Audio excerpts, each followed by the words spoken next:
আসসালামু আলাইকুম। আমার পিছনে একজন কাকা বসে আছে, ঠিক আছে? মনে হয় ভাড়া টাড়া নাই, ঠিক আছে? আমি ওনার জিজ্ঞেস করবো যে কয়দিনে মাস হয়, যদি বলতে পারে ওনার 7,000 টাকা দিয়ে চলে যাবো। আসসালামু আলাইকুম। কাকা ভালো আছেন? ভালোই আছে। আল্লাহ তো ভালো আছে। জি আলহামদুলিল্লাহ ভালো। তো কাকা আপনি এখানে বসে রয়েছেন যে, হ্যাঁ বসে ভাড়া নাই? ভাড়া ভাড়া লাগিয়ে বই আইছি না বাজারে আসছি। ও আচ্ছা ঠিক আছে। তো কাকা এক মাসে কত দিন, বা 30 কতদিন এক মাস হয়? 30 দিনে। মার্শাল্লাহ, আপনি পেয়ে যাচ্ছেন আমাদের পক্ষ থেকে 7,000 টাকা।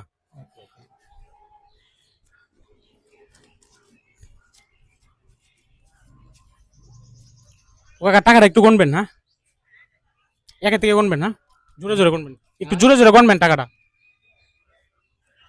1 2 3 4 5 6 7 8 9 10 11 12 13 14। এই টাকাটা সম্পূর্ণ আপনাকে দিলাম, ঠিক আছে? হ্যাঁ সম্পূর্ণ আপনাকে দিলাম। আচ্ছা আচ্ছা চলে যাইতেছি, হ্যাঁ? ভালো থাকেন। ওকে চলো। প্রচন্ড গরম, ঠিক আছে? আর থাকতে পারতেছি না, দয়া করে ভিডিওটা শেয়ার করে দিবেন, হ্যাঁ? যেন এরকম ভিডিও আমি আরো তৈরি করতে পারি। ধন্যবাদ সবাইকে।